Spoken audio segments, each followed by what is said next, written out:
êtes de retour sur le plateau de Smartech, c'est votre émission sur le numérique, les technologies, l'innovation et les cryptos. Rendez-vous des cryptos réguliers dans Smartech.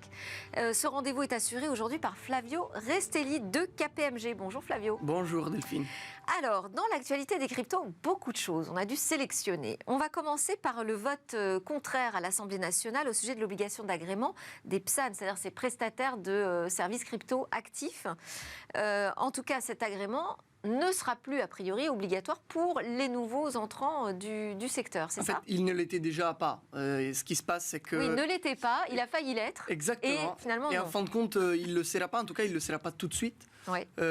C'est-à-dire que la réglementation française a inspiré le nouveau cadre qui va s'instaurer en 2024, le cadre européen établi par MiCA, donc un règlement européen Markets in Crypto Assets, qui lui prend déjà en compte le statut d'agrément de prestataire sur l'actif numérique qui va devenir obligatoire pour toutes les entreprises qui veulent offrir des services crypto.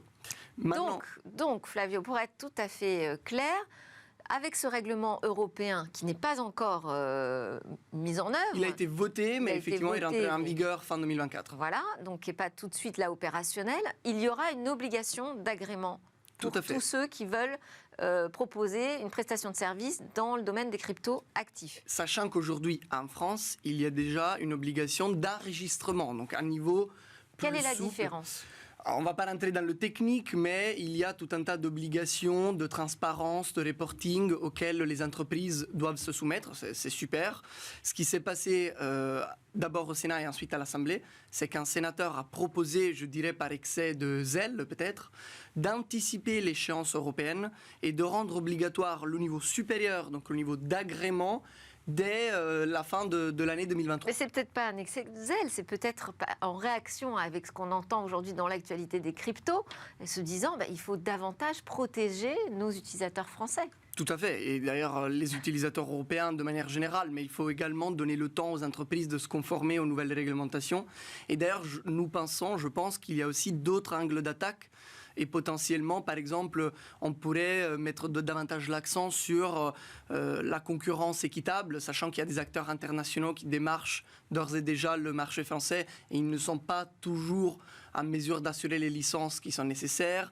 L'AMF, d'ailleurs, est surchargée en termes de dossiers. Donc, est-ce que véritablement c'est réaliste d'accélérer davantage ce calendrier qui est déjà assez contraignant, et il a raison de l'être, pour anticiper en fin de compte l'arrivée du règlement européen?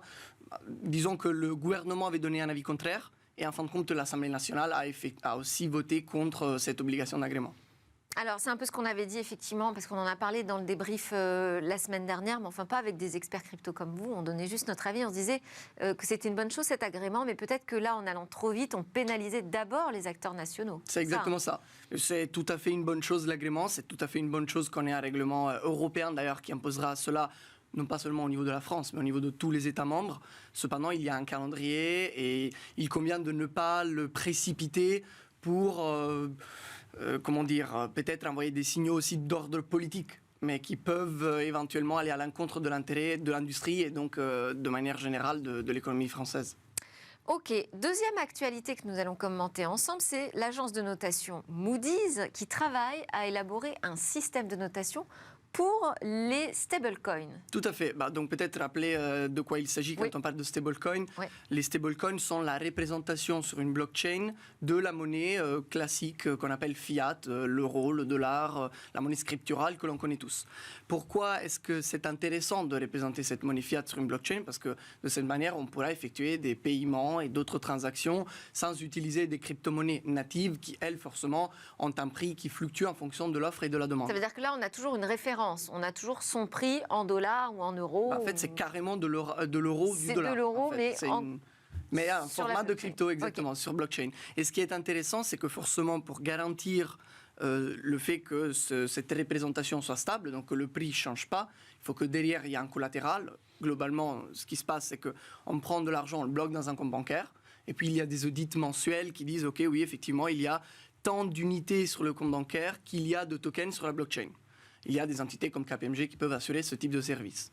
Et en fait, aujourd'hui, on voit que les agences de notation s'intéressent précisément à ce processus qui assure de la transparence et de la stabilité au niveau du stablecoin. C'est très bien. Ils vont noter quoi?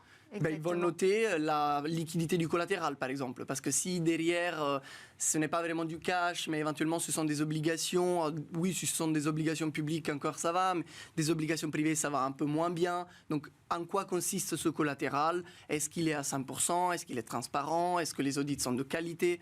Est-ce qu'ils sont fréquents? Et ainsi de suite. Donc, ça revient finalement à noter votre travail.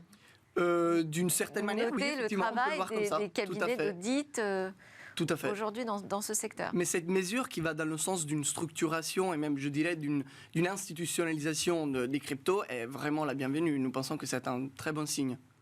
Super. Dernière chose qu'on voulait évoquer ensemble, c'était une nouvelle tendance, ce sont des réseaux sociaux décentralisés. Alors ça c'est tout nouveau, mais c'était intéressant d'en parler aujourd'hui parce qu'il y a des technologies qui émergent, notamment celle qui s'appelle Lens Protocol. Ouais. Et aujourd'hui, par exemple, le Lens Protocol vient de dépasser les 100 000 profils. Donc évidemment, c'est encore niche, hein, si on pense à Facebook, à Twitter. Mais on trouve qui d'ailleurs dessus? Par exemple moi. Ouais, d'accord. On trouve super early adopters. On trouve de plus en plus d'adopteurs. C'est l'univers des cryptos, c'est ça qui s'intéresse à ces réseaux sociaux? Pas que. Après, ce qui est intéressant, effectivement, c'est que d'un point de vue technologique, ces réseaux sociaux décentralisés se basent sur la blockchain et les actifs numériques. Globalement, ce qui se passe, c'est qu'au moment où on crée un profil, on crée un NFT. Alors, ce n'est pas une œuvre d'art, hein, c'est un NFT au sens de quelque chose d'unique. Ce quelque chose d'unique, c'est mon profil. Et tout ce que je fais est enregistré dans ce token que je possède. Ce qui veut dire que sur le réseau social, mon activité m'appartient. Et mes données m'appartiennent. Oui, mais concrètement, ça change quoi? Ça change que, par exemple, si je me connecte avec ce même profil à un autre réseau social, j'aurai les mêmes données qui sont complètement portables et que d'ailleurs, personne ne pourra les utiliser sans mon accord parce qu'elles sont dans mon portefeuille. Et donc, ça règle le sujet de la compatibilité entre les réseaux sociaux? Interopérabilité complètement. Interopérabilité, pardon, et aussi de l'exploitation des données personnelles. Exactement, c'est un sujet de souveraineté, enfin, c'est quand même très important. Mais sur la blockchain, tout est visible par tout le monde. Oui, après, c'est quand même, comment dire, c'est pseudonyme, donc tout le monde ne pourra pas non plus lire exactement toutes les données. Cependant, on pourra y avoir accès avec l'accord du propriétaire des données, et surtout le propriétaire des données gardera véritablement sa souveraineté.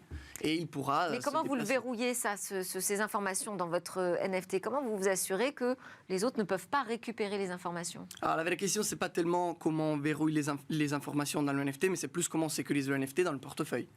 Et comme on le sait, il y a de plus en plus de technologies de portefeuille crypto. En France, on a Ledger. Ledger, qu'on a reçu ici la semaine dernière. Mondial. Donc c'est toujours la même histoire, que ce soit pour du Bitcoin ou pour du NFT, pour les réseaux décentralisés, on sécurise dans un portefeuille. Et les grands réseaux sociaux, les grandes plateformes américaines s'y intéressent? Elles s'y intéressent et d'ailleurs, ce qui est intéressant, c'est qu'aujourd'hui, un des réseaux sociaux décentralisés qui s'appelle Nostr est backé par Jack Dorsey, qui historiquement était le fondateur, exactement, fondateur et ex-CEO de Twitter. Donc il y a véritablement un intérêt de la part des acteurs traditionnels. Il va falloir qu'ils trouvent un nouveau modèle économique, visiblement. Par rapport à Twitter? Ouais. Oui, effectivement. Non, je veux dire sur ces réseaux décentralisés, si c'est plus l'exploitation des données personnelles ou l'envoi de publicité ciblée. Merci beaucoup Flavio Restelli de KPMG pour ce tour rapide de l'actualité des cryptos. À suivre, où va le web?